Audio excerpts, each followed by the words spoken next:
আমাদের দেশে তথাকথিত ইসলামিক দল, আমি এটা তথাকথিত কই, এটি আসলে ইসলামিক দলই না। কি লেগে জানেন? কারণ যারা ইসলামী শরিয়া প্রতিষ্ঠা করতে চায় না, এরা আবার কোন মুখে ইসলামের নাম নেয়? আরে ইসলামিক দল হইলে তো ইসলামী শরিয়া বুক ফুলায় বলতে হবে যে আমি যদি ইসলামী খেলাফা প্রতিষ্ঠা করতে পারি, চোরের শাস্তির বিধান প্রয়োগ করব।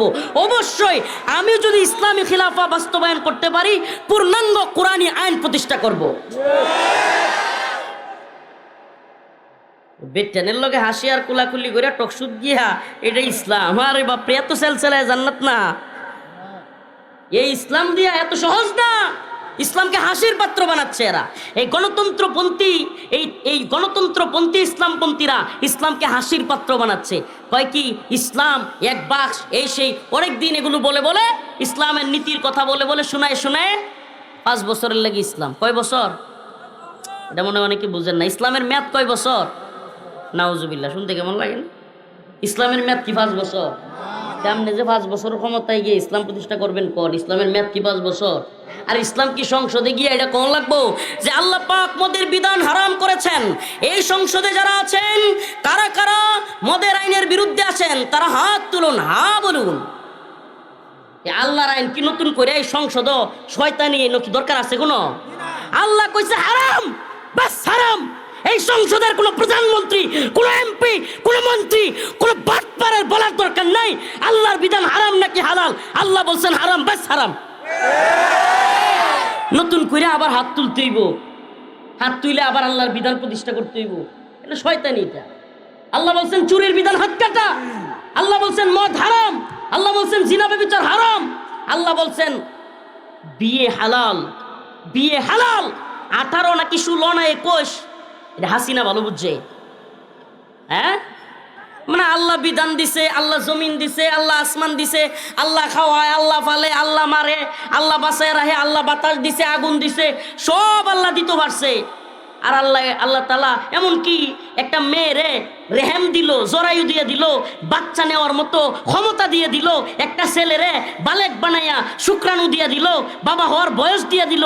আর তার বয়স হয়েছে কি হয়েছে না, এটা হাসিনা ঠিক করবো? এটা ডক্টর মোহাম্মদ ইউনূস ঠিক করবো? হাসিনার মার বিয়ে হয়েছিল কয় বছরের সময়? হ্যাঁ জানেন? শেখ ফজিলাতুন্নেসা মুজিবের বিয়ে হয়েছে 9 বছর বয়সে। কয় বছর? কি এক যুক্তি দেয়! যুক্তি দেয় যে কম বয়সে বিয়ে হইলে মেয়েদের বাচ্চা হইলে বাচ্চার আকল কম হয়, বুদ্ধি কম হয়। হাসিনার আকল কম হয়েছে? 9 বছরে তার মার বিয়ে হয়েছে। এক আকলের কারণে তো সারা দেশ 17 বছর বাজ্যা খাইছে। এখনো ভারতে বয়ে বয়ে শয়তানি করে। এক আকলের ঠেলাই তো দেশবাসী বাঁচে না। তাইলে এই কয়টা একটা শয়তানি না? কম বয়সে বিয়ে হইলে বাচ্চা কাচ্চা হইলে আকল কম হয়, এটা একটা শয়তানি না? আল্লাহ তাআলা আমাদের বুঝার তৌফিক দান করুন। সব এই যে আইনগুলো, এই সিস্টেমগুলো, এগুলো যে একটা শয়তানি। একমাত্র আল্লাহর বিধানেই যে একমাত্র শান্তি, মুক্তি, কামিয়াবি, এইটা যেদিন জনগণ বুঝবে, দাওয়া শাহাদাতের পথ যেদিন অবলম্বন করবে, এই গণতন্ত্রের পথ না, এই বাটপারির পথ না, এই মুনাফিকের পথ না, এই সিলমারো ভাই সিলমারো শাইখুল হাদিস আল্লামা আব্দুল হকের বুটের যে ইমান, সম্রাটটা বাটপারের বুটের এক ইমান, এটা দিয়ে নিয়ে ইসলাম প্রতিষ্ঠা হইব। এই সম্রাট সুর যেটা ধরা খাইছে, বুট দিলে বুট একটা হইব, আর আমাদের আল্লামা আব্দুল হক সাহেব দামাত বারকাতুহুম বুট দিলে কি 5টা হইব? তাহলে হুজুরের বুট দিয়ে হুজুরেরও একটা, আর সম্রাটের বুটও একটা, এই খুনি কিলারের বুটও একটা, এই বুট দিয়ে নি ইসলাম প্রতিষ্ঠা হইব। আল্লাহ বলছে ওয়ালাকিন্না আকতারাহুম জাহিলুন ওয়ালাকিন্না আকতারাহুম ফাসিকুন ওয়ালাকিন্না আকতারাহুম জালিমুন। আল্লাহ বলছেন বেশিরভাগ মানুষ হলো জালেম, বেশিরভাগ মানুষ হলো ফাসিক, বেশিরভাগ মানুষ হলো জাহেল। এটা কে কয়? এখন আসেন একটু মিলায় দেখি আমাদের সমাজে। মনে করেন আপনারা এনো যে লোকগুলো আছেন, এরা তো গরিপুরের নাকি? আচ্ছা মনে করুন গরিপুরে 1 লাখ মানুষ, কথার কথা আরো বেশি আছে, দরকার নেই। 1 লাখ কয় লাখ? আমি প্রশ্ন করতাম চাই, গরিপুরে 1 লাখ মানুষের মধ্যে নামাজ পড়ে কয় হাজার? হ্যাঁ, কয় হাজার? 2000 সর্বোচ্চ। 5 ওয়াক্ত, কিন্তু 5 ওয়াক্ত নামাজ পড়ে কয় হাজার? কথার কথা 2000।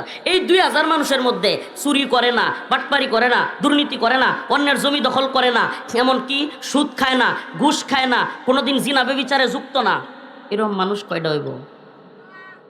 ওহনি 10টা তাই রইল না যে বেল লাগবো একটু কম হয় মনে করেন 100 কত 100 কয়শো লাইট কিন্তু ওহনি 100 তাই হচ্ছে এরপরে যদি কোন যা যে তাকওয়া অবলম্বনকারী পরোপকারী সুন্নাহ অনুযায়ী চলনেওয়ালা এবং আল্লাহর রাসূল যেমন পাশের বাড়ির লোক খাইছে কিনা খবর নিতেন আল্লাহর রাসূল যেমন শীতের দিনে অন্য লোকের গায়ে কম্বল আছে কিনা শীত বস্ত্র আছে কিনা খবর নিতেন আল্লাহর রাসূল সাল্লাল্লাহু আলাইহি সাল্লাম যেমন অন্য বাড়ির ভাইরা কেমন আছে কষ্টে আছে কিনা খবর নিতেন এই ধরনের লোক পাওয়া কয়টা আসতে আচ্ছা আপনারা তো গেছেন গিয়া মনে করেন 100 আছে কয়শো এখন 100 লোকের ভোট দিলে একটা মানুষ জিতবো নাকি 99,900 না সরি না না না ভুল হয়েছে 1 লাখ না তাইলে 99,900 99,900 লোক কোন দল এই দল না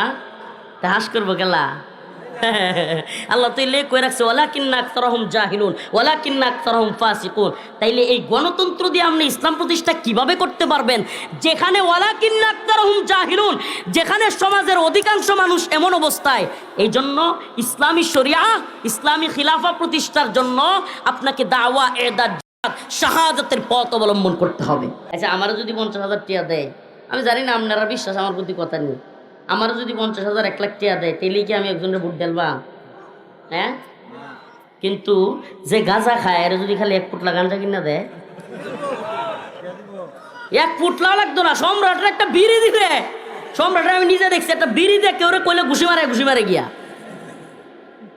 তো এই শ্রেণীর লোক গরিবপুর কম না বেশি হ্যাঁ এটা খালি গরিবপুর না মোহাম্মদপুরের তো একই অবস্থা কথা কই না প্রিয় ভাইরা আমার বন্ধুগণ আমার আমাদের এই সমাজের সমস্যা আপনি দিন প্রতিষ্ঠা যেই দিন অবশ্যই আপনাকে বাধ্য করবে ওই দিন আপনাকে শাসন করবে নামাজের জন্য আপনাকে শাসন করা হবে এদেশে কোনো ইসলামিক দল বলতে পারবে যে নামাজের জন্য শাসন করা হবে নামাজের জন্য বাধ্য করা হবে পর্দার জন্য অবশ্যই বাধ্য করা হবে যেইভাবে মন চায় ওই দিন দেখলাম যে একজনের প্রশ্ন করছে টকশোর মধ্যে যে আপনারা ক্ষমতায় গেলে কি হাফ প্যান্ট পরা নিষিদ্ধ করে দেবেন না না এটা তো হচ্ছি মেয়েরা হাফ প্যান্ট পরতে পারবো এটা নাকি দিন এক নেতা দেখলাম আফগানিস্তানে নাকি শরিয়া নাই তাহলে শরিয়া কোনটা বিশ্বের কোথাও নাই ওনারে দেখলাম দেখেন মাজলুম মানুষ বলতে চাই না একজন বড় নেতার সন্তান মাজলুমদের ব্যাপারে কথা বলতে খারাপ লাগে উনি অনেক বড় মাজলুম ওনাকে অনেক দিন গুম করে রাখা হয়েছিল কিন্তু এখন তিনি মাজলুমি জালেম হয়ে যাচ্ছেন কিভাবে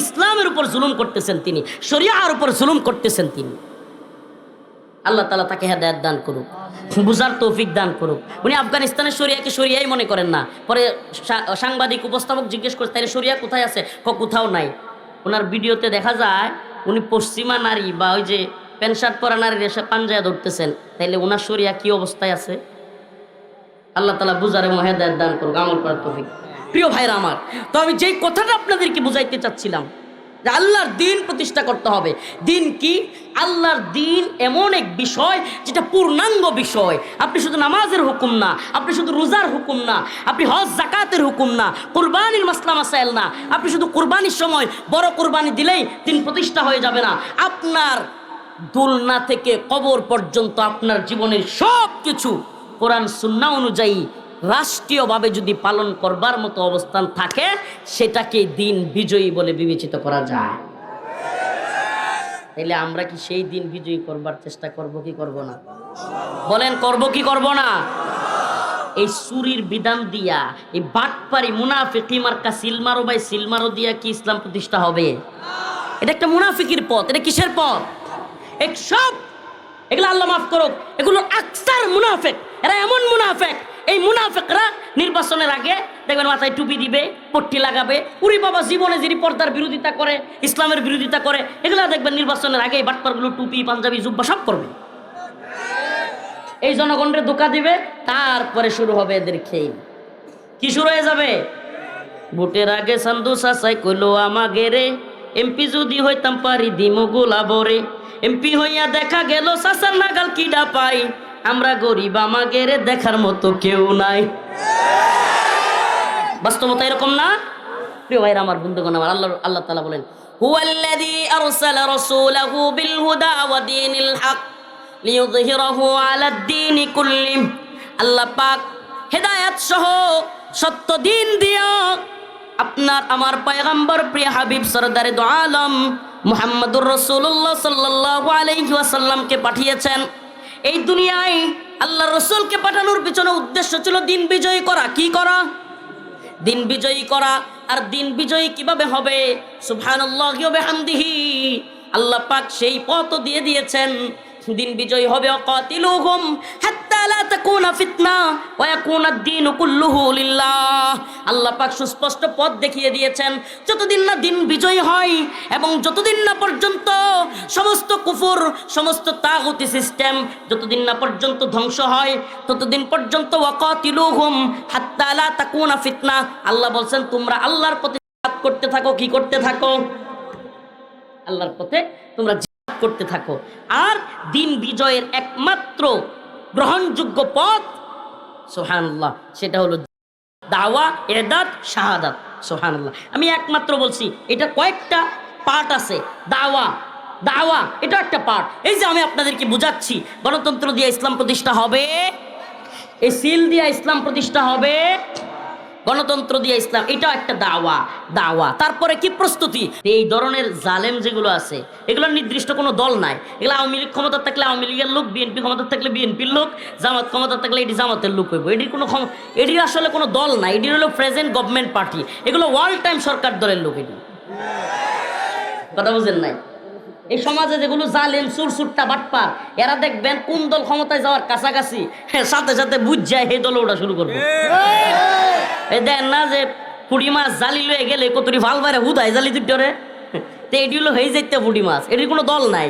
এটি হলো যেই দল দেখবো ক্ষমতার কাছাকাছি দৌড় ডামারে খালি এদিকে যাইব। কেন? কারণ তো হ্যাঁ বাজারও বাটপারি এটা করণ লাগবো, টেম্পু স্ট্যান্ডও এই ন বিভিন্ন জায়গায় তার বাটপারি সিটার এটা তো চালানি লাগবো। এলাকার মধ্যে দুই দলের কাজে লাগাই দিব। এই দলের গিয়ে কিরে তোর সাথে কি অমুকের যায়, অমুক যে তোর এই কথাটা কইলো, হের খানদান আর তোর খানদান কি মিলে, এটা ধরে লাস না কেয়া, এটা গিয়ে কইব তুই থানাত মামলা করস না কেয়া। এই বাটপার সিটার আমাদের সমাজে অভাব নাই। অভাব আছে? দুই দলের লাগাই দিয়া পরে হ্যাঁ কইব দুই অপক করে থানাত মামলা করলে তো দারোগারে 20,000 টিয়া দেওয়া লাগবো, হের বড় 10,000। কথা বুঝছেন না? এই সমাজে এই ধরনের বাটপার নেতার অভাব আছে। এটা আবার আমরা দেখতে না। কি লেগে জানেন? হুজুর এত হাসা কথা কইলেন করে দুনিয়া রাত আমরা সাদাবাজি করে খাইতে দিতেন না, একটু আড্ডু এদিক সেদিক করে চলবারও দিতেন না। আপনারা কি আমরা মানুষের কামলা দিতার বা আমার যে অবস্থা তো এইভাবেই খাওয়ান লাগবো। ধরবাড়া আছে কামাই রিক্সা ভাই খাবাড়া। আল্লাহ তাআলা হেদায়েত দান করুন। আরো জোরে বলেন আমিন। তাইলে বলতেছিলাম যে এই যে শরীফ ওসমান হাদি ভাই দিনে দুপুরে খুন হইল, আহা এই বেচারার আজ পর্যন্ত এই বেচারার খুনিকে ধরতে পারলো না। আজ পর্যন্ত শরীফ ওসমান হাদি ভাইয়ের খুনির বিচার কিংবা বিচার ত্বরান্বিত করবার কোনো প্রয়াস দেখতে পাচ্ছি না আমরা। এমনকি শরীফ ওসমান হাদি ভাই মারা যাওয়ার পরেও যেই মহিলাটা পুরুষদের সামনে আসে নাই, তার ওয়াইফ এতটাই পর্দানিসীন, ওই মহিলা আজকে ফেসবুকে পোস্ট করতে বাধ্য হয়েছে যে আমার স্বামীর বিচার কবে হবে। কল্পনা করছেন? ওই মহিলা আজকে ডক্টর মোহাম্মদ ইউনূসকে সরাসরি মিন করে, সরাসরি ইঙ্গিত করে বিচার চাওয়ার জন্য তার দিকে ইঙ্গিত করেছে। ও প্রিয় হাজিরিন, আজকে খুনির বিচার হয় না, আজকে খুনিদের বিচার হয় না। এই তো গণতান্ত্রিক সিস্টেম। আজকে চোরদের সাজা হয় না, এই তো গণতান্ত্রিক সিস্টেম। অথচ আফগানের দিকে তাকায়া দেখো। আল্লাহ রব্বুল আলামিনের দরবারে অসংখ্য অগণিত শুকরিয়া যে মহান রব্বুল আলামিন আপনাকে আমাকে কোরআন সুন্নাহ থেকে এত সুন্দর ব্যবস্থাপনায় কথা শুনবার এবং বলবার জন্য এত সুন্দর আয়োজন করার তৌফিক আল্লাহ তাআলা দান করেছেন। সেজন্য আল্লাহ রব্বুল আলামিনের দরবারে কালিমাতু শুকুর আদায় করে স্বতঃস্ফূর্ত আওয়াজ করে অন্তরের অন্তঃস্থল থেকে একবার বলি আলহামদুলিল্লাহ। প্রিয় উপস্থিতি, আমি আসলে এই আমাদের গৌরীপুর, নেত্রকোনা বা ময়মনসিংহ এই অঞ্চলগুলোর আলোচনার সময় সূচি নির্ধারণ করলে 9টার আগে এটা খুব সন্ধ্যার সময় আলোচনা করে ফেলতেছি। মানে আমাদের আঞ্চলিকভাবে দীর্ঘ রাত পর্যন্ত মাহফিল চলে, অনেক জায়গায় 1টা 2টা পর্যন্তও চলে। সেই সুবাদে আমরা হয়তো দেখা যায় 11টার দিকে বয়ান করি। 10টা সাড়ে 10টায় বয়ান করি, কিন্তু এখানে আমাকে আগে একটু আলোচনা করতে হচ্ছে। এই জন্য আমি প্রথমে আপনাদেরকে জানিয়ে নিচ্ছি, মূলত আজকে আমার প্রোগ্রাম অনেক আগে থেকে সেট করা, 1 বছর আগে থেকে, ত্রিশালে ছিল। তো সেখান থেকে আপনাদের এই অঞ্চলের ইমাম সাহেব হুজুর, এই মাদ্রাসার মুতাইম সাহেব হুজুর সহ আরও কিছু লোক আমাকে ধরছে, পরিচিত কিছু মানুষকে নিয়ে, যে হুজুর ত্রিশাল যাওয়ার পথে এদিকেই তো যাবেন, একটু আমাদেরকে সময় দিয়ে যান। তো এই জন্য আপনাদের এখানে উঠে যাচ্ছি, এই জন্য আপনাদের এখানে আগেভাগে কথা বলতে হচ্ছে। এগুলো নিয়ে অনেক সময় কথা হয় যে হুজুর আসলো, একটু সময় দিয়ে চলে গেল, হ্যাঁ, মাহফিলের শুরু লগ্নে, পরবর্তীতে এগুলো নিয়ে সমালোচনা হয়। আল্লাহর রাস্তায় আমাদেরকে এই বিষয়গুলো থেকে ক্ষমা করবেন। যেহেতু আমাকে ওইভাবেই কথা দেয়া যে 8:30টার দিকে উঠবেন, এই জন্য আমি আসছি। আমি হুজুরের কাছেও ক্ষমা প্রার্থী। আমি আমাদের শ্রদ্ধেয় আলেম, মুরব্বী মানুষ, আমাদের বৃহত্তর ময়মনসিংহের শ্রদ্ধেয় মুরব্বী, আমরা যাকে মুরব্বী মানি, হুজুর বসা, আমি হুজুরের কাছে ক্ষমা চাচ্ছি। আপনাদেরকেও আমি বলতেছি যে আমি আসলে এখানে অনেকটা বাধ্য, 10টায় আমার ত্রিশাল যেতেই হবে, এই জন্য আমি আপনাদের কাছ থেকে বিদায় নিব ইনশাআল্লাহ। প্রিয় হাজিরিন, আমি আপনাদের সামনে কোরআন কারীমের একখানা আয়াত তিলাওয়াত করেছি। যে আয়াতের আলোচ্য বিষয় হলো আল্লাহ রব্বুল আলামিন সমস্ত দ্বীনের উপর ইসলামকে বিজয়ী করবার জন্যই আল্লাহ রাসূল সাল্লাল্লাহু আলাইহি ওয়াসাল্লামকে পাঠিয়েছেন। উদ্দেশ্য হলো আল্লাহ রসুলকে সত্য দিন সহকারে পাঠানোর পিছনে উদ্দেশ্য হলো এই দিন বিজয়ী থাকবে। এই দিন কি থাকবে? বিজয়ী। দিন বিজয়ী কখন বোঝা যাবে? যখন দিনই কাজ করতে গেলে কোনো তাগুতি সিস্টেমের অনুমতি নিতে হবে না, কোনো জালেমের কাছ থেকে অনুমতি চাইতে হবে না, তখন বোঝা যাবে ওই দিন বিজয়ী। কিন্তু যদি আলেমদেরকে, উলামায়ে কেরামকে, হকপন্থীদেরকে, সত্য অন্যাসীদেরকে বাতেলপন্থীদের কাছে মাথা নত করতে হয় এবং তাদের দ্বারস্থ হয়ে তাদের অনুমতি চাইতে হয়, কিংবা ইসলামিক কাজে, কোরআনের খেদমতের কাজে, মসজিদের খতিবের কাজে, ইমামতির কাজে, কিংবা কোনো প্রোগ্রামে, দাওয়াতি প্রোগ্রামে দায়ীদেরকে, বক্তাদেরকে, ওয়াইজদেরকে, কোনো নেতার, কোনো ফাসেক ফুজ্জার জালেমের অনুমতি নিতে হয়, তাইলে বুঝতে হবে ওই অঞ্চলে, ওই দেশে, ওই এলাকায় দিন বিজয়ী নাই। হুয়াল্লাযী আরসালা রাসূলাহু বিল হুদা ওয়া দীনিল হক লিইয়ুযহিরাহু আলাদ দীনি কুল্লি। আল্লাহ রাব্বুল আলামিন বলেন, হুয়াল্লাযী আরসালা রাসূলাহু বিল হুদা ওয়া দীনিল হক। আল্লাহ রাব্বুল আলামিন বলেন, রাসূল সাল্লাল্লাহু আলাইহি ওয়াসাল্লামকে হেদায়েত সহ সত্য দিন দিয়ে পাঠানো হয়েছে। কি সহ? হেদায়েত সহ। হেদায়েত সহ সত্য দিন দিয়ে পাঠানো হয়েছে। লিইয়ুযহিরাহু আলাদ দীনি কুল্লি, যেন তিনি সমস্ত দিনের উপর এই দিনকে বিজয়ী করেন। দিনকে বিজয়ী করা বা দিন আসলে কি, কিংবা দিনকে বিজয়ী করা, ইকামতে দিন কি এবং তার পথ কি, আসলেই কি আমাদেরকে যেভাবে বোঝানো হচ্ছে এই পথে কি দিন বিজয়ী হবে? এই নিয়ে আমার আজকের আলোচনা। প্রিয় হাজিরিন, প্রিয় উপস্থিতি, আল্লাহ রাসূল সাল্লাল্লাহু আলাইহি ওয়াসাল্লামকে দিন, সত্য দিন দিয়ে হেদায়েত সহকারে পাঠানো হয়েছে এই দিনকে সকল দিনের উপর বিজয়ী করতে। আল্লাহ পাক কোরআনে কারীমের এক আয়াতে বলেন, ইন্নাদ দীনা ইনদাল্লাহিল ইসলাম ওয়া মান ইয়াবতাগি গায়রাল আরেক জায়গায় ওয়া মান ইয়াবতাগি গায়রাল ইসলামি দীনান ফালান ইউকবালা মিনহু। আল্লাহ তাআলা এক জায়গায় বলতেছেন যে আমার কাছে একমাত্র গ্রহণযোগ্য, মনোনীত, বাছাইকৃত, একমাত্র, শুধুমাত্র একটা ধর্মই আল্লাহর কাছে বাছাইকৃত, মনোনীত, সেটার নাম হলো ইসলাম। সেটার নাম কি? আল্লাহর কাছে একমাত্র গ্রহণযোগ্য মনোনীত ধর্মের নাম ইন্নাদ-দীনা ইনদাল্লাহিল ইসলাম। এই অপারেটর বাইরে একটু সাউন্ড বাড়ায় দিলে ভালো হয়, আওয়াজ হচ্ছে না। ইন্নাদ-দীনা ইনদাল্লাহিল ইসলাম, আল্লাহ পাকের কাছে একমাত্র গ্রহণযোগ্য মনোনীত ধর্মের নাম হলো ইসলাম। ومن يبتغي غير الإسلام دينا فلن يقبل منه, আল্লাহ পাকের কাছে ইসলাম ব্যতীত যেই দিন নিয়া কেউ হাজির হবে, যেই দিনই পেশ করা হবে, ومن يبتغي غير الإسلام دينا فلن يقبل منه, আল্লাহ পাকের কাছে অন্য কোনো দিন, অন্য কোনো ধর্ম আল্লাহ পাকের কাছে গ্রহণযোগ্য নয়, সেটা প্রত্যাখ্যান হবে। আল্লাহর কাছে একমাত্র গ্রহণযোগ্য মনোনীত ধর্ম হলো ইসলাম।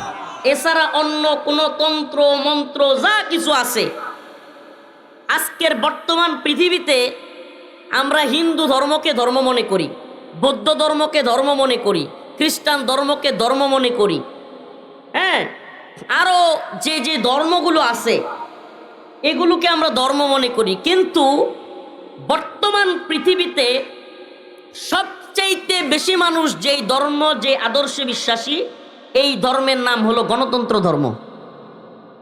এই ধর্মের নাম কি? গণতন্ত্র ধর্ম। এই গণতন্ত্রও যে একটা ধর্ম, এবং পুরা পৃথিবীতে বর্তমানে ইসলামের সবচাইতে বেশি শত্রু ভাবাপন্ন, ইসলামকে সবচেয়ে বেশি চ্যালেঞ্জ করছে কিংবা ইসলামকে মাইনাস করবার চেষ্টা করছে 1924 সাল থেকে, খেলাফতে উসমানীর পতনের পর থেকে আজকের বর্তমান 2026 সাল পর্যন্ত 100 বছর বড়া, 100 বছর ব্যাপী যেই ধর্মটা, যেই দিনটা, যেই সিস্টেমটা ইসলামকে মাইনাস করে দিয়ে খিলাফাকে, শরিয়াকে, ইসলামিক শাসন ব্যবস্থাকে, ইসলামিক বিচার ব্যবস্থাকে চ্যালেঞ্জ করার মতো দুঃসাহস দেখাচ্ছে, এটা অন্য কোনো ধর্ম না। এই ধর্মের নাম হলো সেকুলারিজম কিংবা ডেমোক্রেসি বা গণতন্ত্র। সেটা আবার কি একটু সহজে বোঝাই। আমাদের আল্লাহ পাক কোরআনে কারীমের মধ্যে ইসলামের বিধান দিয়েছেন। কি দিয়েছেন? আসমানের মালিক কি? তার মানে আসমানের মালিক, বুঝলাম না, এই গরিপুরের মানুষ কাজ্জা ঝগড়া তো কম পারই না, মারামারি কইরা তো একবারে মায়ের ফিট কইরা মার্ডার মুডার করে লাইন। আল্লাহর নাম মুখে নিতে কি লজ্জা আছে? অমুক নেতা তমুক নেতা তো খুব লাফাইতেছেন, ক্ষমতার তো 2 দিনের হ্যাডম, কিন্তু আল্লাহর ক্ষমতা হলো চিরস্থায়ী। তাবারাকাল্লাযী বিয়াদিহিল মুলক ওয়া হুয়া আলা কুল্লি শাইইন কাদির।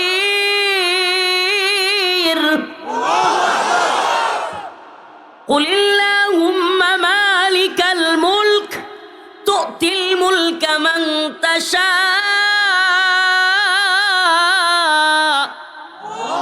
ওয়া তানজিউল মুলকা মিম্মান তাশা।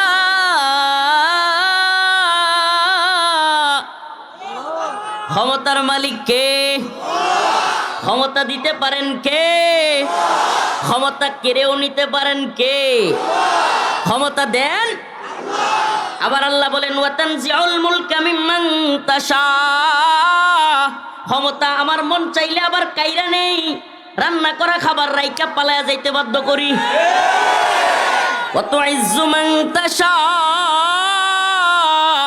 ওয়া তুযিল্লু মান তাশা ওয়া তুইজ্জু মান তাশা ওয়া তুযিল্লু মান তাশা। ইজ্জতের মালিক কে?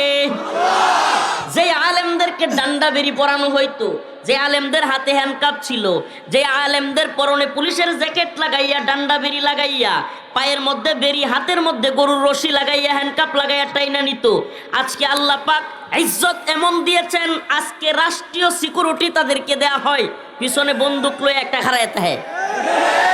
আর যেগুলো আগে বিশাল ক্ষমতার মালিক মনে করত নিজেদেরকে, গর্ত টুকায় হাইতে আসে না। নোয়াখাইলা বাসায় কইলাম আর কি, যে গর্ত টুকায় হাইতেন ন, তো এখন গর্ত টুকায় হাইতে আছে সুবহানাল্লাহ। তাই ইজ্জতের মালিক কে? লাঞ্ছিত করতে পারেন কে?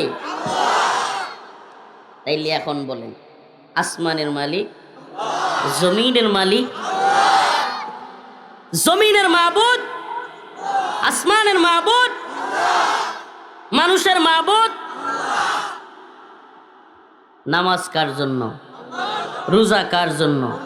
হজ কার জন্য? যাকাত কার জন্য? তাইলে এতগুলো জিনিস আল্লাহর জন্য হইলে বিধানদাতা মাবুদ কে? হ্যাঁ, খাওয়ায় আল্লাহ, পালে আল্লাহ, আর বিধান শেখ হাসিনার।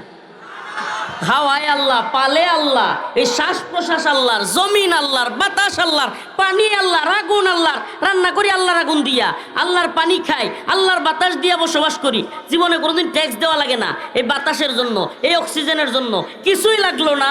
আর বিধান মানবো হাসিনার কিংবা ডক্টর ইউনূসের? এটা কেমনে? এটা একটু বুঝাই আপনাদেরকে। আল্লাহ পাক কোরআনের মধ্যে বলছেন, আস-সারিকু ওয়াস-সারিকাতু ফাকতাউ আইদিয়াহুমা, আস-সারিকু ওয়াস-সারিকাতু ফাকতাউ আইদিয়াহুমা। আল্লাহ পাক বলেছেন, যদি কেউ চুরি করে, চোর এবং চুন্নি, বেটে নইলে কি? এটা আল্লাহ কোরআনেই কইতেছে, আস-সারিকু ওয়াস-সারিকাতু, চোর এবং সুন্নি। বেটেন চুরি করলে নাম কি হইব? সুন্নি। মই সিংহে বলেন কথা কইন না করে, কথা কইন যে, কথা বুঝুন, তা কথা কইন যে, আস-সারিকু ওয়াস-সারিকাতু ফাকতাউ আইদিয়াহুমা। আল্লাহ বলেন, চোর এবং চোরনি যদি চুরি করে তাদের শাস্তি হলো ফাকতাউ আইদিয়াহুমা, তাদের হাত কেটে দিতে হবে। কি করতে হবে? এই বিধান কার? এখন পশ্চিমা শয়তানের দল এক নতুন জীবন ব্যবস্থা আবির্ভাব করছে, ইসলাম কোড অফ লাইফ, ইসলাম পূর্ণাঙ্গ জীবন ব্যবস্থা। এখন ইসলামের মধ্যে বিধান দেওয়ার একমাত্র ক্ষমতা কার? ইনিল হুকমু ইল্লা লিল্লাহ, আমারা আল্লাহ তা'বুদু ইল্লা ইয়্যাহ, ইনিল হুকমু ইল্লা লিল্লাহ। হুকুমদাতা, বিধানদাতা একমাত্র কে? ইবাদত একমাত্র কার? এখন বাংলাদেশে সুরের শাস্তি দিতেছে জেলে নেওয়া, থানায় নিয়ে বইরে রাখা। বাংলাদেশে সুরের শাস্তি হইল দারোগা 500 টাকা খাওয়ান আর লাত্তি দেওয়ান। সুরের কিন্তু পুলিশও নিতে চায় না। আল্লাহর বিধান একটা আর রাষ্ট্রের বিধান আরেকটা, ঠিক কি ঠিক না? প্রিয় ভাইরা আমার, আর মদ খাইলে যদি লাইসেন্স থাকে, মদ খাওয়ার কোনো শাস্তি নেই। লাইসেন্স থাকলে কি নাই? বাংলাদেশে অসংখ্য মদের ভার আছে, আপনারা জানেন? বাংলাদেশে অসংখ্য মদের লাইসেন্স পেত বার আছে। ওই বারে গিয়া কেউ যদি লাইসেন্স করে মদ খায়, আপনি তাকে মদ খুর বলতে পারবেন না, তাকে কোনো কিছু করতে পারবেন না, তার বিরুদ্ধে কিছু বলতে পারবেন না, তারে আপনি পিটাইতে পারবেন না, কিছু না। কেন? তার মদ খাওয়ার লাইসেন্স আছে। নাউজুবিল্লাহ। অথচ আল্লাহ বলে, ইন্নামাল খামরু ওয়াল মাইসিরু ওয়াল আনসাবু রিজসুম মিন আমালিশ শাইতান। অথচ আল্লাহর বক্তব্য কি? যে মদ, জুয়া এগুলা হলো শয়তানের কাজ, এগুলা মুমিনের কাজ না, এগুলো মুমিনের জন্য হারাম। মুমিনের জন্য কি? বলেন, মুমিনের জন্য কি? ইন্নামাল খামরু ওয়াল মাইসিরু ওয়াল আনসাবু ওয়াল আজলামু রিজসুম মিন আমালিশ শাইতান। আল্লাহর কাছে, ইসলামে, এই দ্বীনের ভিতরে বিধান হলো হারাম, এটা শয়তানের কাজ। আর আমাদের দেশে এটা বৈধ কাজ। নাউজুবিল্লাহ। তাই আল্লাহ যেটারে হারাম করছে তারা এটারে হালাল করতেছে না।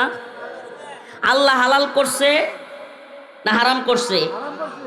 তাইলে আল্লাহ যে চুরিরে হারাম করছে, এই চুরির যে শাস্তি দিছে, সেটা যদি বিধান ওইটা না দেয়া হয়, আল্লাহর বিধান বাদ দেয়া হইল কি হইল না? সুদ ইসলামে হালাল না হারাম? সুদ, সুদ নাকি রাষ্ট্রপ্রধান সুদের কারবারের সাথে জড়িত হইলে হালাল হয়ে যায়? শেখ হাসিনা কিংবা বেগম জিয়া যদি পর্দা না করে, তাহলে বেপর্দায় থাকা হালাল। এটি তো হইছে, মনে হইতেছে। পর্দা না করলে রাষ্ট্রের প্রধান, তাইলে কি আল্লাহর বিধান রহিত হয়ে যাবে? হ্যাঁ, নাকি ক্ষমতাসীনরা যেই ধর্মের আমিও সেই ধর্মের, ওলামায়ে দাওলা হয়ে যাব আমরা? নাউজুবিল্লাহ। উলামায়ে দাওলা, উলামায়ে উম্মাহ, উলামায়ে মিল্লাত, ওই ব্যাখ্যায় যাচ্ছি না। তো আমার কি রাষ্ট্রের যেই ধর্ম, রাষ্ট্রপ্রধানের যেই ধর্ম, আমারও কি সেই ধর্ম, নাকি আমার ধর্ম ইসলাম? সুবহানাল্লাহ। তাইলে রাষ্ট্রের প্রধানও যদি সুদি কারবারের সাথে জড়িত থাকে তাইলে সুদ বৈধ হয়ে যাবে। রাষ্ট্রের প্রধান যদি ঘুষের সাথে জড়িত থাকে ঘুষ জায়েজ হয়ে যাবে। রাষ্ট্রের প্রধান যদি দুর্নীতির সাথে জড়িত থাকে, জিনা ব্যভিচারের সাথে জড়িত থাকে, তাইলে জিনা ব্যভিচার জায়েজ হয়ে যাবে নাকি আল্লাহর বিধানই থাকবে?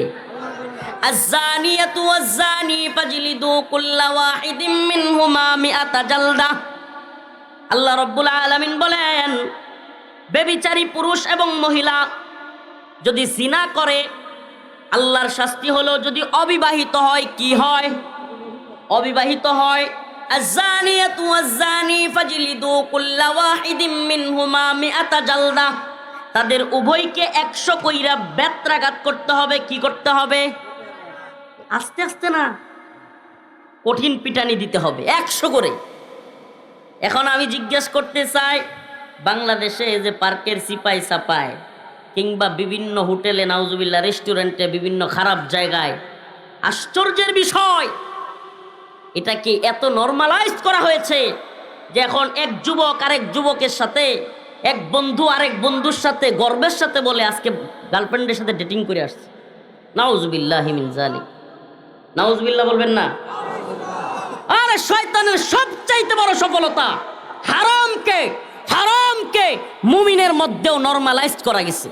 শয়তান সবচাইতে সহজ, সবচাইতে সাকসেস এই জায়গায় যে এখন আমাদের সমাজে যুবক বিয়ে করতে ভয় পায়। এখন বিয়ের তো ওষুধও নামছে। আপনি কি বিয়ে করতে ভয় পাচ্ছেন?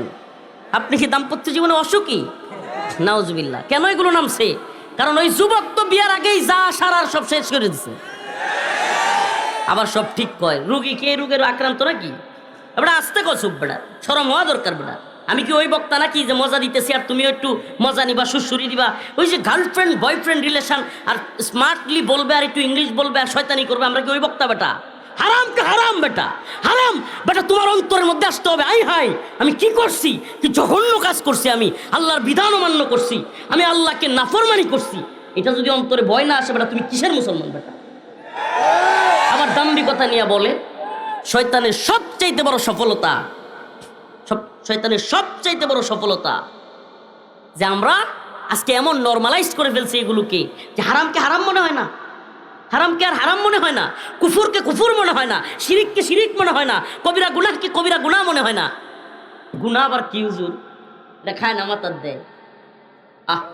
আস্তাগফিরুল্লাহ। এত বাজে অবস্থায় আমরা চলে আসছি যে গুনাহ আবার কি? এটা খায় না মাতার দেয়। এই জিনা বেবিচার এত সহজ পর্যায়ে গেছে, এত সহজ। পারে বাইরে এত রাগ করিস না, তুই তো আমার দেখতেছস, আমিও তো তোমার দেখতেছি। কি লেগে এত ইয়াদে আইতেছো? বেটা গরিবপুরের পোলাবান ফালাফালি করে বেটা। আরে ক্যামেরার কারণে তো লক্ষ লক্ষ মানুষ সারা দেশে দেখবে। ক্যামেরা ট্যামেরা সব বন্ধ করে দিতে হবে। নিজেরাই ক্যামেরা চালায়, আবার ফোন চালায়। এই ক্যামেরাওয়ালাদের মাধ্যমে লক্ষ লক্ষ মানুষ দেখবে না, রাগ করেন না ভাই। এই জন্য ক্যামেরাগুলো অফ করা যাবে না। এই কথাগুলো আমাদের সব জায়গায় পৌঁছা দরকার। এটা একটা দাওয়াত। মুরব্বীরা যদি না করে দেয়, হুজুর যদি কয় যে আজকে থেকে কোনোদিন ক্যামেরার সামনে ওয়াজ করবো না, জীবনও করতাম না, হুজুর কো মানে ক্যামেরাগুলোর দিন প্রচারের স্বার্থে কিছুটা প্রয়োজনীয়তা আছে বলেই আমরা সুযোগ দিই। আমরা এদের কাছ থেকে 1 টাকা নেও না, এরা জীবনে কোনোদিন আমরা 2 টাকার হেল্পও করে না। কিন্তু চিন্তা করি যে এদের মাধ্যমে যদি কিছুটা প্রচার হয় এবং এর মাধ্যমে যদি অনেক মানুষের কাছে যায়, এই আর কি। কারণ আমাদের মেইন স্ট্রিম মিডিয়া, তথাকথিত দাজ্জালি মিডিয়া, এই তথাকথিত কি বলে ডেইলি স্টার, প্রথম অন্ধকার, আরও যে কতগুলো আছে, এগুলো তো আমাদের বিরুদ্ধে। তো এখন ওগুলো যেহেতু আমাদের বিরুদ্ধে প্রচারণা করে, কিছু যদি ইউটিউবাররা অন্তত আমাদের পক্ষে প্রচারণা করে, এর দ্বারা যদি অন্তত ইসলামের দিনের মৌলিক কথাগুলো যায়, এই জন্য আর কি এগুলো রাখা। আর না হলে আমরাও রাখতাম না, দরকার ছিল না। আল্লাহ আমাদেরকে বুঝার তৌফিক দান করুন। তো বলতেছিলাম, আল্লাহ তাআলা জিনাকে হারাম করেছেন। কি করেছেন?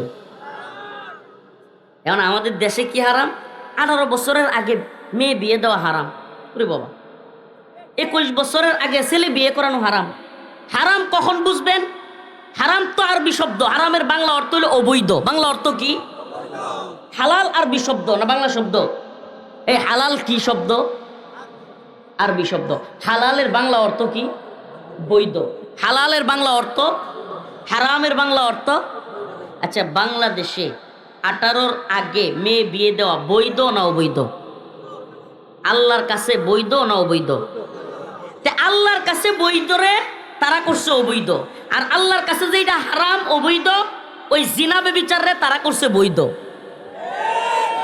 এটা কি খালি আওয়ামী লীগ একলা করছে না বিএনপি করছে, না জাতীয় বডিও করছে, নাকি এই পর্যন্ত বিএনপি জামাত জোট সরকার কোন বা যত সরকার ছিল, জামাত ইসলামীর সাথে বিএনপি সরকার, আওয়ামী লীগের সরকার, আরো যত সরকার ছিল, সব সরকারের সময়ই এই দেশে মদের লাইসেন্স ছিল কি ছিল না? কথা কন। পতিতালয়ের লাইসেন্স, দৌলতদিয়া পতিতালয়, আরো যত পতিতালয় আছে বাংলাদেশে, নাউজুবিল্লাহ, এই সমস্ত পতিতালয়ের জিনা ব্যভিচারের যে লাইসেন্স, এটা কি এই সরকারের আমলেই নাকি আগের, এর আগের, তার আগের সব সরকারের সময় ছিল? এই জন্য কথাগুলো একটু বোঝার চেষ্টা করবেন। আমরা কেন বলি যে গণতন্ত্র আরেকটা দিন, এটা কেন বলি? কারণ গণতন্ত্র এমন এক দিন যেটা ইসলাম যেমন পূর্ণাঙ্গ একটা জীবন ব্যবস্থা, গণতন্ত্র আরেকটা জীবন ব্যবস্থা। এই জীবন ব্যবস্থার প্রথম কথাই হলো, তাদের প্রথম সংবিধানের কথাই হলো যে এই সংবিধানের সাথে যেই নীতিমালা, যেই কথা বিরুদ্ধে হবে তার সব কিছু প্রত্যাখ্যান। নাউজুবিল্লাহ। সংবিধানের মূল বাক্য এটা, সংবিধানের। আচ্ছা, আমি ওইদিকে পরে যাচ্ছি, আমি মূল আলোচনায় আমার ফোকাস করতে চাই যে আল্লাহ তাআলা চুরিকে অবৈধ বলেছেন, শাস্তিযোগ্য বলেছেন। আল্লাহ তাআলা মদকে হারাম করেছেন, অবৈধ বলেছেন। আল্লাহ তাআলা জিনা ব্যভিচারকে হারাম বলেছেন। কিন্তু আমরা যারা আল্লাহর বিধান বাদ দিয়া, নাউজুবিল্লাহ, শয়তানের বিধান পালন করবার জন্য, তাগুবার জন্য এই তথাকথিত সংসদে গিয়া মদের লাইসেন্স দিচ্ছি, সংসদে গিয়া পতিতালয়ের লাইসেন্স দিচ্ছি, জিনা ব্যভিচারের লাইসেন্স দিচ্ছি, আপনি আমরা মনে করতেছি হুজুর আমরা তো আর জুয়ার পক্ষে না, আমরা তো মদের পক্ষে না, আমরা তো জিনা ব্যভিচারের পক্ষে না, তাইলে আমরা আবার কেমনে কি করতেছি? বাইরে আপনার পক্ষে থাকবার দরকার নাই। আপনি যাকে পাঠাচ্ছেন সে যদি ওই মদের পক্ষে হাত তুলে, আপনি যাকে পাঠাচ্ছেন সে যদি জিনা ব্যভিচারের পক্ষে হাত তুলে, তাইলে এটাই আপনারও হাত তোলা। একটু বিস্তারিত বলি এই সিস্টেম কতটা জঘন্য এবং এই সিস্টেম কিভাবে ইসলামী সিস্টেমকে মাইনাস করতে গিয়া সমাজের মধ্যে অস্থিরতা, বিশৃঙ্খলা তৈরি করেছে, মানুষের মধ্যে এক অসহজন্যতা তৈরি করেছে, এক জুলুমের সমাজ ব্যবস্থা, এক জুলুমের সিস্টেম পুরা পৃথিবীতে তৈরি করেছে। দু একটা উদাহরণ দিলে বুঝে আসবে আপনাদের। দিব সাম্প্রতিক একটা ঘটনা কই, সাম্প্রতিক একটা ঘটনা। আপনারা ভিডিওতে মনে হয় মোটামুটি সবাই দেখে থাকার কথা যারা মোবাইল চালান। সম্রাট নামের এক লোক, সে সাভারে দামরায় ওই সাইডে, ঢাকার ওই সাইডে 6টা থেকে, এটা মিডিয়ার বক্তব্য, দেখেন আমি বলছি না সে করছে কি করছে না, আল্লাহ জানে, কারণ এই দেশের মিডিয়া অনেক কিছু বানায়ও বলতে পারে। 6 থেকে 7টা খুন করছে। কয়টা? সে নাকি আবার লাশ পুরাইয়া ফেলছে। এগুলা হলো মিডিয়ার বক্তব্য। এই সম্রাটকে আমি চিনি। সম্রাটকে আমি কিভাবে চিনি? এই সম্রাট নিজের মাঝে মাঝে কয় কিংকান, মানে একটু সাইকো টাইপের, পাগলা টাইপের কিছু লোক আছে না, এই টাইপের। ও আমাকে যখন 2021 সালে 8 এপ্রিল কাশিমপুর কারাগারে পাঠানো হয়, কাশিমপুর কারাগার নাম্বার 2 জেল নাম্বার, কাশিমপুরে কিন্তু একসাথে 4টা কারাগার। কয়টা? 4টা কারাগার। তার মধ্যে একটা কারাগারের নাম হলো কাশিমপুর 2। আল্লামা দিলওয়ার হোসেন সাইদি রহিমাহুল্লাহকে যে কারাগারে রাখা হয়েছিল ওইটার নাম হলো কাশিমপুর 1। শেখুল হাদিস মাওলানা মামুনুল হক সাহেবকে যে কারাগারে রাখা হয়েছিল ওইটার নাম হলো কাশিমপুর হাই সিকিউরিটি কারাগার। তাইলে 3টা কারাগার। আরেকটা হলো মহিলা, আরেকটা কি মহিলা। তাইলে কারাগার মোট কয়টা? আমরা কিন্তু অনেকে মনে করি কাশিমপুর কারাগার মানে মনে হয় একটা কারাগার, না, কাশিমপুর একসাথে 4টা কারাগার। কয়টা? একটার মানুষ আরেকটায় যাইতে পারে না, একটার মানুষ আরেকটাই কি করতে পারে না। এখানে যেমন দেয়াল আছে, বিশাল বড় দেয়াল, ওয়াল, সব কিছু আলাদা, খাবারের ব্যবস্থা আলাদা, প্রশাসন আলাদা, সব কিছু আলাদা। প্রিয় ভাইরা আমার, ওই কাশিমপুর 2 নাম্বার কারাগারে একটা বিল্ডিং ছিল, নাম হলো 60 সেল পূর্ব। 60 সেল পূর্ব ওই ভবন 60 সেল নাম দিছে হলো ছোট্ট ছোট্ট 60টা রুম, 4 তলার মধ্যে, প্রত্যেক তলায় 15টা করে রুম। কয়টা রুম? 15টা করে রুম। এই জন্য 4 তলায় 15টা করে ছোট ছোট রুম। এই জন্য 4 তলা মিলে কয়টা রুম হয়? 4 15 60। এই জন্য নাম দিছে 60 সেল। সেল মানে ওই যে কয়না ফাঁসির সেল, সেল, কন্ডেম সেল, শুনছেন তো? কন্ডেম সেল, ওই কন্ডেম সেলই ফাঁসির আসামিদেরকে আমাদের সাথে রাখা হইতো, কন্ডেম সেল। এই সেল এখান থেকে 60 সেল, আর 2টা 60 সেল ছিল, একটা পশ্চিমে একটা পূর্বে, 2টা ভবন। এই জন্য আমাদের ভবনটাকে বলা হয়তো 60 সেল পূর্ব। ওই ভবনের নিচতলায়, ওই 4তলা ভবনের নিচতলায় আমাকে 8 মাস রাখা হয়েছিল। কয় মাস? ওই 8 মাস আমাকে যে নিচতলায় রাখা হয়েছিল, ওখানে বেশিরভাগ আসামি ছিল বাংলাদেশের সবচাইতে টপ সন্ত্রাসী, টপ মাফিয়া ডন, বাংলাদেশের টপ ডাকাত, বাংলাদেশের বড় চোর, মানে এগুলোর সাথে আমার রাখা হয়েছিল যাতে করে আমার পাগল বানিয়ে দেওয়া যায়। মানে সব হইল এই ধরনের লোক, বিশাল বড় ইয়াবাখোর, ইয়াবার ব্যবসায়ী, মদখোর। এরপরে আরেকজন ছিল একবারে অনেক কষ্ট পাবে বেচারা শুনলে, ওনার নাম বাংলাদেশে ইউটিউবে সার্চ দিলেও তার নাম পাওয়া যায়। হ্যাঁ, তো যাই হোক, পরবর্তীতে অনেকে আলহামদুলিল্লাহ আমার সাথে নামাজও পড়ছে, তাদেরকে কিছুটা দিনও বুঝাইতে পারছি। তো এই মানুষগুলোর নাম বললে অনেক কষ্ট পাবে। সম্রাটের নামটা শুধু বলি। এই সম্রাট আমার পাশের রুমে ছিল। এই যে সম্রাট, এই যেটারে আপনারা ভিডিওতে দেখতেছেন, ও আমার পাশের রুমে ছিল। ও হইল আপনার রাত্রে 2টার সময়, মনে করেন আমি প্রথম গেছি কারাগারে, আম্মার টেনশন করি, হ্যাঁ, বাড়ির টেনশন করি, অনেক কিছু কষ্ট তো আছেই। এর মধ্যে একটু নামাজ পড়ে কোরআন তিলাওয়াত করে ঘুমানোর পরে 1টা-1:30টার সময় শুরু হয়, একটা বিড়ি দে, আমার একটা বিড়ি দে, আমার একটা বিড়ি দে। ওমা দেখি, আরে কি চিল্লা চিল্লি। কারারক্ষীরে ডাক দিয়া কয় বিড়ি দে, আমার বিড়ি দে। পরে আমি ডাক দিছি, কিসে? কারারক্ষী কয় যে সম্রাট চিল্লাইতেছে হুজুর। হইলো সারা রাত বিড়ি খায়, একটার পর একটা বিড়ি খায়, ঘুমায় না সহজে। এই ফজরের নামাজের পরে ঘুমায়, এই একটু ঘুমাইবো, আবার সারা দিন এমনি আডে, খালি আটবে। আর হইলো আমি তো কিংকান, আমি সম্রাট, আমি এটা সেটা, মানে খালি এরকম করে। এক কাপড় পরে থাকে, গোসলও ঠিক মতো করে না, সারাদিন গোসল ছাড়া থাকে, কয়েকদিন জায়গা গোসল ছাড়া এক কাপড়ে থাকে। আর হইলো মানুষ কেউ কিছু কইলে ধরে ফেলতে চায়, খুব হিংস্র টাইপের। আর হইলো সাইকো, এক কথাই হলো মানে বুঝো নাই, সাইকো। এরা যদি কেউ 100 টাকা দিয়ে কয় ও মুখরে গাই দিয়ে ও কনফার্ম। বিড়ি খাওয়ার টাকা দিলে 100 টাকা যদি কেউ দেয়, কনফার্ম গাই দিবে গিয়া। এলো সম্রাট। মাঝে মাঝে আমার কাছে কয় যে হুজুর 1 প্যাকেট বিড়ির ঠেয়া দিবে না? আমার যে হুজুর 1 প্যাকেট বিড়ির ঠেয়া। আমি কই যে নামাজের দাওয়াত দিই, হ্যাঁ নামাজ পড়ুন, বিড়ি দিবেন। ওই ছিল এই টাইপের লোক।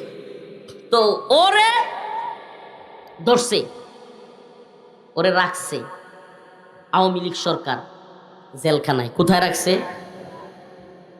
এখন সারাক্ষণ চিল্লাচিল্লি করে, বিড়ি চায়, আর বাইর করলেই যত বিড়ির, আমাদের বাসায় তো যেই বাসা বলে, মানে মানুষের যেটা টয়লেট করে যেই জায়গা দিয়া, ওইটারে যা কয় বিড়ির শেষটারে ওইটাই কয়। তো ওই শব্দটা আমি বলতেছি না। বিড়ির যে একটু অংশ থাকে খাওয়ার পরে, ওই অংশটা ও ঠুকায়া 20-30টা দল করতো, দল করে একটার পর একটা খাইতো, মানে এটাই খাইতো। ওই লোক দেখেন, আমি তার বদনাম করার উদ্দেশ্য না, আল্লাহ মাফ করুক, কিন্তু এই তথাকথিত সিস্টেমের মধ্যে কত ঝামেলা, এবং এই তথাকথিত এই গণতান্ত্রিক এই জাহেলি বিশ্ব ব্যবস্থা কখনোই যে মানুষকে মুক্তি, শান্তি, কামিয়াবি দিতে পারে না, এটার একটা উদাহরণ দিচ্ছি আমি আপনাকে। তো এখন সে আসলে কাজটা কি করে? চুরি করে, তার রুমের মধ্যে আটক রাখে। যেই দিন সম্রাটের রুমের থেকে সারে, ওই দিনই বাকি 15 রুম, নিচতলায় কয়টা রুম, আবার বলছি কয়টা রুম? 15টা। তার রুম বাদ দিয়া 14 রুমের যে কেউ রুমে শুনে যে অমুকের ব্রাশ নাই, অমুকের ফেস নাই, অমুকের আতর নাই, অমুকের এটা নাই, অমুকের টাকা নাই, এটা নাই, সেটা মানে নাই। সম্রাটের সারলেই একটা না একটা কিছু কি হয়, নাই হয়। তো এখন মানুষ জ্বালায় অতিষ্ঠ হয়ে জেলারে বলছে, আপনি কি করতেছেন? এই একটা সাই করে আমাদের সাথে রাখছেন, ও এক দিন এটা চুরি করে নিয়ে যায়, মাঝে মাঝে আবার মানুষে মারতে যায়, মাঝে মাঝে মানুষে কামড়ও দিতে যায়, মানে খুব অশৃঙ্খল করে মানুষের পিড়াপিড়িতে। আর হেও মানে খাবার খায় না, মাঝে মাঝে কি করে জানেন? জেলখানায় অনশন করা যায়। সামনে খাবার না খায় অনশন করলে একবার জেলের সর্বোচ্চ কর্তৃপক্ষ আপনার কাছে চলে আসবে, কারণ হে যদি না খায় মরে যায়। তো সম্রাট মাঝে মাঝে খাবার খায় না, অশৃঙ্খল করে। তো হ্যাঁ নিয়ে গেছে হসপিটালে। কোথায় নিয়ে গেছে? জেলখানার ভিতরে হসপিটাল আছে, হাসপাতালে। তো হাসপাতালে নিয়ে গেছে, আলহামদুলিল্লাহ 2-3 দিন ওখানে রাখছে। আমরাও আরামে ঘুমাইছি, চিন্তা করছি আহারে আল্লাহ তো বাঁচাইছে। এখন আর রাত্রে 2টার সময় বিড়ি বিড়ি করে কেউ চিল্লায় না। এখন 3 দিন পরে আবার সম্রাটটা নিয়ে আসছে। এত আওয়াজ সময় একটা বাপ নিয়ে আই সবাই হ্যাঁ আমি আইছি। মানে নেতারা যেমন করে না, দেখছেন না, সে কিন্তু খুন করছে এতগুলো বলা হচ্ছে, সে কিন্তু পুলিশের পোশাক পইরা থানার সামনে দিয়ে ঘুরতো, পুলিশের পোশাক পইরা, খুব ডেঞ্জারাস। তো এখন সে আসছে, আসার মানে কিছুক্ষণ পরেই হঠাৎ করে কারা প্রশাসন দৌড়াদৌড়ি ছুটাছুটি, কি হয়েছে কারা প্রশাসন দৌড়াদৌড়ি ছুটাছুটি শুরু হয়ে গেছে গা। কয়েকজনের জিজ্ঞেসলাম ভাই কি হয়েছে, কারে আর কোয়েন না, হসপিটাল থেকে ডাক্তারের অনেক জিনিসপত্র পাওয়া যাচ্ছে না, হসপিটালের যে সিসি ক্যামেরার তার ওইটা পাওয়া যাচ্ছে না, হসপিটালের যে ওই যে ডাক্তারদের অপারেশন করার কেচি টেচি বা এগুলো যন্ত্রপাতি এগুলো পাওয়া যাচ্ছে না, কি সর্বনাশ। আমি বললাম আপনার শরীফুল সুবেদার এগুলো আপনি কই দৌড়েন, সম্রাটের রুমে দেখেন। সত্যি সত্যি যায় দেয় অনেক কিছু ওখানে পাওয়া গেছে, বাকি তারগুলো সিসি ক্যামেরার তার তুর হ্যাঁ বিক্রি করে লাগছে জেলি। পরে আমি শরীফুল সুবেদারে বললাম, কারারক্ষীদেরকে বললাম যে আচ্ছা বাহিরে চুরি করলে তো কাশিমপুর আইনা রাখে, এখন কাশিমপুরে চুরি করলে আপনারা কই নিবেন? এই জিনিসটা একটু বুঝেন, বাহিরে চুরি করলে কই নিছে, কারণ কাশিমপুরে গিয়ে হ্যাঁ আরো বড় চুর হইছে, এখন আবার বের হয়ে আয়া এই দেশের প্রশাসনই বলতেছে আরো কয়েকটা মার্ডার করছে, তাইলে তার কি উন্নতি হয়েছে না অবনতি হয়েছে? এই জাহেলি সিস্টেমের এই যে দইরা নিয়ে ওখানে বইরা আরো যে তারে বড় ডাকাত বানাইছে, সুর তাই এখন কি হয়েছে, সে খুনি বড় ডাকাত, সে এখন সিরিয়াল কিলার। আমার প্রশ্ন, এই সুর আরো ভালো হইছে নাকি সুর আরো খারাপ হইছে? এই জাহেলি সিস্টেমে চোর জেলে গিয়া ডাকাত হইয়া বাইর হয়, ডাকাত বের হইয়া খুনি হইয়া বাইর হয়, খুনি সিরিয়াল কিলার হইয়া বাইর হয়। এই সিস্টেমের হলো এই উন্নতি। নাউজুবিল্লাহ। অথচ আল্লাহর বিধান যদি মানতো, আস-সারিকু ওয়াস-সারিকাতু ফাকতাউ আইদিয়াহুমা, আল্লাহর বিধান যদি কার্যকর হয়ে যাইতো, আল্লাহ বলছেন চোর এবং চোরনি যদি সংরক্ষিত কোনো জায়গা থেকে 10 দিরহাম বা তার বেশি পরিমাণ চুরি করে, তার হাত কেটে দিতে হবে। আল্লাহর বিধান যদি মানতো আর হাত কাইটা দিত, এই হাত কাটার ভয়ে আর চোর চুরি করবার মতো দুঃসাহস করতো না। এখন আসেন আরেক দিকে আসি, শরীফ ওসমান হাদি ভাই নামটা তো সবারই শোনার কথা, আমাদের প্রিয় ভাই, যুবক মানুষ, অল্প বয়স্ক মানুষ, শরীফ ওসমান হাদি ভাই জুমার দিন জুমার নামাজ পড়ে বের হইছে, ঠুস করে এক কিলার আইসা দাউদ ফয়সাল, বলা হচ্ছে তার নাম দাউদ ফয়সাল, গুলি করছে, শুট করছে, কিছুক্ষণ পর কয় সে ইন্ডিয়া চলে গেছে।